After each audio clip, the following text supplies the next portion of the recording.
लांडगा वाघाचं कातड्यात पांघरून वाघ होऊ शकत नाही, याला वाघाचं काळीज लागतं। शेर का बच्चा है, शेर का बच्चा खुलेआम किया, हिम्मत है तुम्हारे में। अरे जनता ने तुम्हारे को दिखाई दिया, जनता ने दिखाया, तुम्हारी जगह दिखा दी। तुम्हाला विधानसभेच्या जागा 100 लढवल्या, 20 जिंकल्या, या पठ्ठ्याने 80 लढवल्या, 60 जिंकल्या। अरे तुम्ही काय लढवणार, तुम्हाला भूमिका बदलली। यांनी शिवाजी महाराजांची भूमिका बदलली, बाळासाहेबांची भूमिका बदलली। तुम्ही हिंदुत्वाचे विचार सोडले म्हणून घरकाना घाटका झाले, घरकाना घाटका, इधर कभी नाही उधर कभी नाही। आणि म्हणून परब साहेब तुमचा इतिहास मला माहित आहे, मला बोलायला लावू नका, मी बोलत नाही, मी कधीही कमरेच्या खाली वार करत नाही, मला सगळं माहित आहे, अंडी पिल्ली सगळी माहित आहे, कोण कुठे गेला कशाला गेला हे मला माहित आहे। हा एकनाथ शिंदे ज्यांनी केलं खुलेआम केलं, खुलेआम। मी तुमच्या पक्षप्रमुखांना सांगितलं होतं तुम्ही आता शिवसेना आणि भाजप युती करा, मी मुख्यमंत्री होणार होतो, 5 वेळा सांगितलं। का मुख्यमंत्री पदाच्या खुर्चीमध्ये एवढा मोह झाला, का झाला? जे बाळासाहेबांनी सांगितलं होतं करू नका, काँग्रेस बरोबर जाऊ नका, तुम्ही का गेले? मोहापायी, सत्तेसाठी। मग मोह कोणाचा? अरे आम्ही तर सत्तेवर लात मारली, आम्ही तर मंत्रीपद सोडलं 8 लोकांनी, तुम्ही सोडणार का मंत्रीपद? आम्ही मंत्रीपद सोडलं 8 मंत्र्यांनी। आम्हाला काय माहित होतं की आम्ही काय होणार आहे आमचं, आणि म्हणून आम्ही एकतर लढून जिंकू किंवा एकतर लढून शहीद होऊ असं म्हणून आम्ही लढलो। तुम्ही आम्हाला काय सांगताय?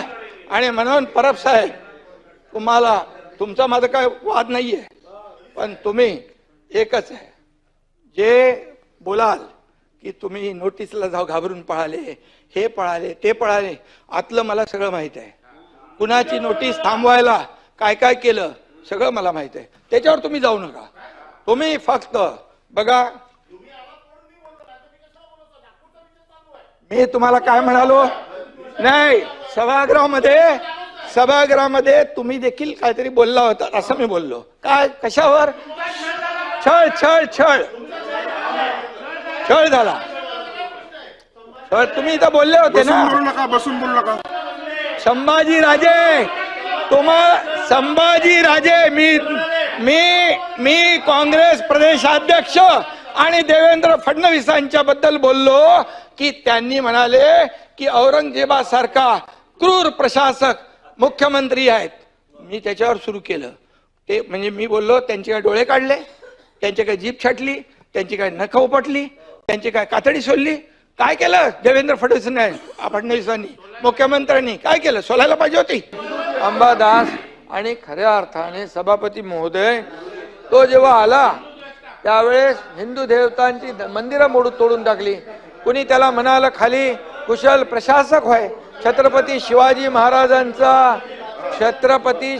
महाराजांची आणि त्याची बरोबरी केली होती। त्यावेळेस खालच्या सभागृहातल्या अबू आझमीला मी बरोबर त्याला उत्तर दिलं। दुसऱ्यांदा त्यांनी शंभूराज आणि संभाजीराजे आणि छत्रपती आपले औरंगजेब याची बरोबरी केली, म्हणाला कुशल प्रशासक आहे, चांगला प्रशासक आहे, त्यांनी हे केलं ते केलं। अरे असं बोलताना लाज तरी वाटली पाहिजे। हा खऱ्या अर्थाने हा आपल्या स्वराज्यावर चाल करून आलेला, स्वराज्याचा घास घ्यायला आलेला हा औरंग्या, हा मंदिर तोडली त्यांनी, आया अब्रूंची लखतर हे केली, आया बहिणींची अब्रू लुटली, संभाजीराजे सापडत नव्हते, त्यानं निष्पाप लोकांचे बळी घेतले, रक्ताचे पाट वाहिले, आणि अशा या औरंग्याचं उदात्तीकरण करणं काय? आणि म्हणून या ठिकाणी याचं उदात्तीकरण थांबावं। जे लोक आज मागणी करतायत, जे लोक मागणी करतायत, मग ते विश्व हिंदू परिषद असेल कोणी असतील, यांची मागणी चुकीची आहे का? बिलकुल नाही। आणि म्हणून आतापर्यंतच्या इतिहासामध्ये अनेक देशांनी जे आक्रमणकारी होते त्यांच्या खुणा पुसून टाकल्या, आणि ज्यांनी शौर्य गाजवलं त्यांच्या खुणा ज्या आहेत या तिथून ऊर्जा आणि प्रेरणा घेण्यासाठी ठेवल्या। आपल्या ब्रिटिश सरकारच्या काळात इथं विटीचं स्टेशनचं आपण व्हिक्टोरिया टर्मिनस होतं त्याचं छत्रपती शिवाजी महाराज केलं. या ठिकाणी एअरपोर्टचं नाव बदली केलं. आपण काळा घोडा काढला. आपण किंग एडवर्डचा पुतळा काढला. मग हे जर आहे तर संभाजीनगर आपण केलं, अहिल्यानगर आपण केलं, आपण हे धाराशिव केलं, आपण हे सगळं केलं. आणि मग मला एक सांगा, खऱ्या अर्थाने या ठिकाणी जेव्हा ज्यांनी शंभूराजांचा अनन्वित छळ केला, ज्यांनी त्यांची नखं कापली, खेचली, त्यांनी त्यांची चामडी सोलली, त्याच्यावर उकळतं तेल टाकलं, ती मीठ चोळलं, डोळे लाल लाल शिगांनी ज्या त्यांनी फोडले, जीभ कापली, अशा शंभूराजांचा अपमान अत्याचार करून धर्म बदलत नाही म्हणून बलिदान त्यांनी दिलं आणि त्यांचे तुकडे तुकडे केले. आणि असं केल्यानंतर काही लोक म्हणतात, काही लोकांनी ते काय काँग्रेसचे प्रदेशाध्यक्ष त्यांनी देवेंद्र फडणवीस आणि औरंगजेबाची तुलना केली, म्हणाले क्रूर प्रशासक काय. अरे कुठला क्रूरपणा त्यांना दिसला त्यांच्यामधला? त्यांचे काय डोळे काढले का? त्यांचे काय जीभ काढली का? त्यांचे काय कातडी सोडली का? त्यांचे काय नख कापले? काय केलं? अरे काय बोलायचं, कोणाची तुलना कोणी करायची? आणि म्हणून माझं सभापती महोदय एवढंच म्हणणं आहे की या ठिकाणी जे औरंग्याचं उदात्तीकरण करतात ते थांबलं पाहिजे. आणि ज्यांनी उदात्तीकरण खाली केलं त्यांना निलंबित करण्याचं काम केलंय सरकारने, त्यांच्यावर गुन्हा दाखल केलाय. आणि खऱ्या अर्थाने यामध्ये औरंगजेबाने तुमचा पण छळ झालाय का? आणि सभापती महोदय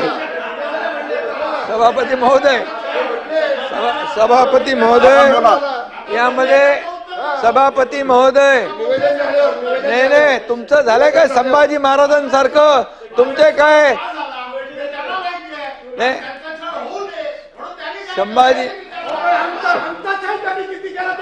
संभाजी महाराजांनी 2019 मध्ये आता मी सांगतो ऐका, मी सांगू ऐकता 2019 ला अरे तुमच्याकडे काय हिंमत आहे? तुमच्याकडे काय हिंमत आहे?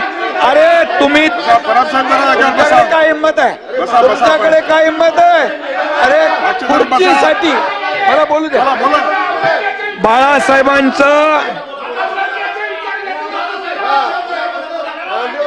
बाळासाहेबांचे विचार सोडले, खुर्चीसाठी औरंगजेबाचे विचार धरले आणि खुर्ची मिळवली यांनी.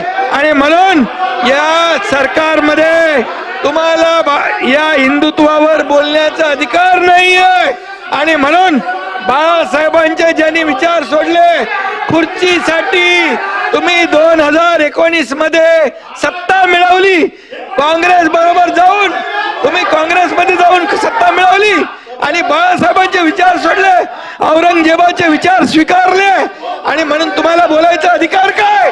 अरे तुम्ही यांना आतमध्ये घालणार होते या लोकांना. अंबादास ऐका अंबादास अरे यांना मी सांगतो, अरे हे गेले होते तिकडे, हे गेले होते लोटांगण घालून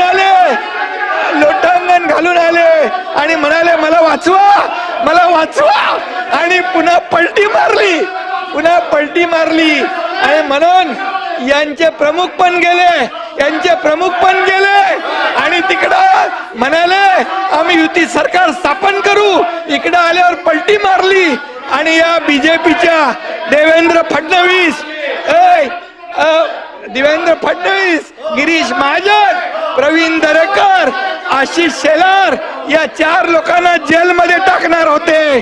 जेलमध्ये टाकून महाविकास आघाडी सरकारमध्ये भारतीय जनता पक्षाचे आमदार घेणार होते. त्यावेळेस मी यांचा डाव मोडला, यांचा टांगा पलटी करून टाकला, यांचा टांगा पलटी केला आणि महायुतीचं सरकार आणलं. महायुतीचं सरकार बसा बसा खाली बसा जरा. बसा. औरंगजेबी विचार तुम्ही सोडा. औरंगजेबीचे औरंगजेब. बसा अरे मंत्री महोदय खाली तुम्ही बसा.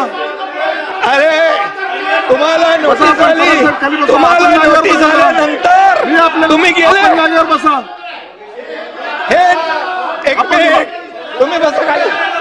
बसा ना जरा. आपण का उभे आहेत? आपण का उभे आहेत? बसा ना जरा. आपण हेमंत पाटील जरा खाली तुम्ही बसा. बसा. गिरीश महाजन आपण खाली बसा.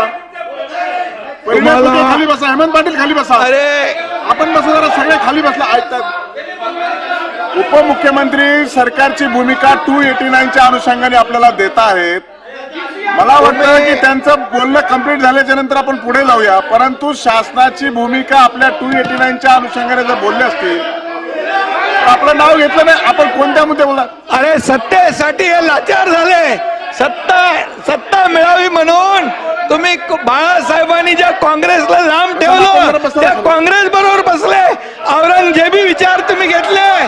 बाळासाहेबांचे विचार सोडले. शिवाजी महाराजांचे विचार सोडले. अरे तुम्ही काय शंभूराज. आणि म्हणून तुम्हाला सांगतो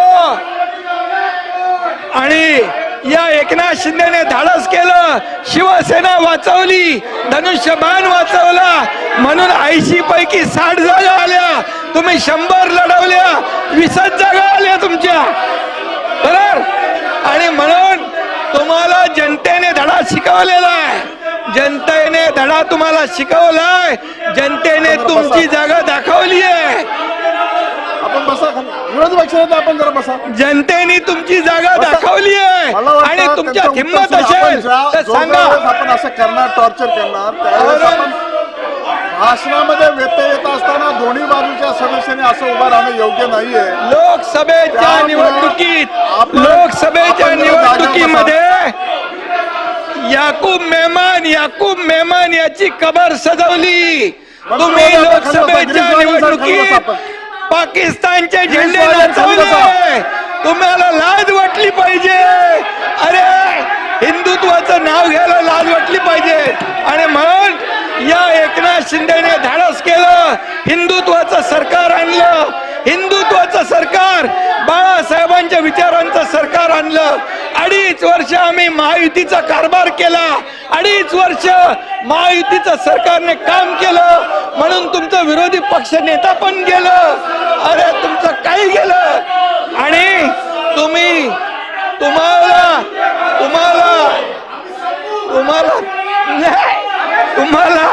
तुम्हाला जेव्हा अरे